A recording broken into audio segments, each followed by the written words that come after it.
What if I told you you've already lived through most of the Saturdays you'll ever get in your life? Kind of scary, right? The average person lives about 4,000 weeks.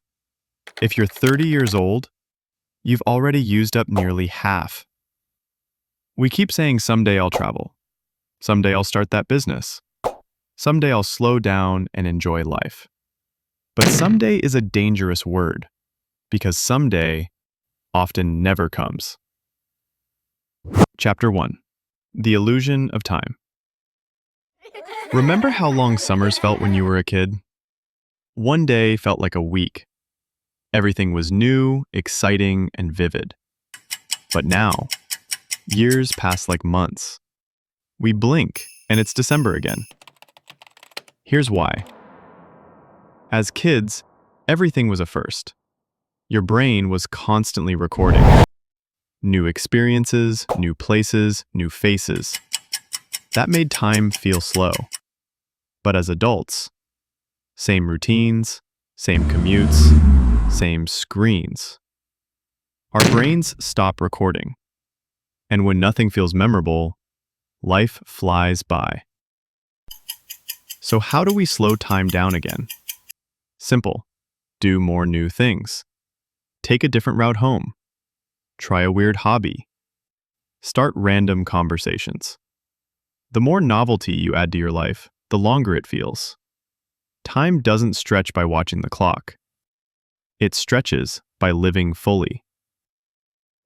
Chapter 2. The Priority Wake-Up Call. Most people aren't living. They're just busy. Meetings, emails, errands, deadlines. But ask yourself this. If you were 90 years old, sitting on a quiet porch, what moments would actually matter to you? Would you remember the 12-hour workday or the spontaneous road trip with your kids? Would you think about the emails you answered or the friend you surprised with a call when they needed it most? Life doesn't ask permission to pass you by. You have to choose what gets your time, every single day. Chapter 3. Relationships are the real wealth. Here's something we forget in the rush of life. The people around you won't always be around. What? You don't need grand gestures. A small, thinking of you text. A shared laugh over coffee. A walk with no phones. These are the moments that build unshakable bonds. It's easy to say, I'll call them later. But later has a way of turning into never. And one day, all you'll be left with is a missed chance. Cherish people while they're here. Give time before you wish you had. Chapter 4. Health is borrowed time. Your body? It's not a machine. It's a fragile, incredible tool, and it's the only one you'll ever get. We push it to the limit. Late nights, fast food, stress, no rest. All for what? More output? More hustle? At what cost? Here's the truth. If you don't make time for your wellness, you'll be forced to make time for your illness. Sleep, move, breathe. Slow down. It's not laziness. It's maintenance. A strong body gives you the energy to chase dreams, to show up for people, to enjoy your life, while you still can. Chapter 5. Moments over milestones. Life isn't a checklist. It's a series of moments. You won't remember the number in your bank account, but you'll remember the quiet mornings, the deep conversations, the sunsets you actually stopped to watch.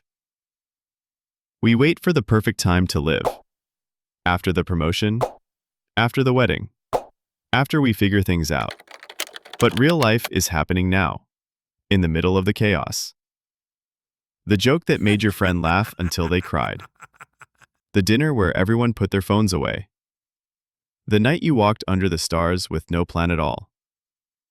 These tiny ordinary things, that's the real gold. That's life. Conclusion. Don't wait.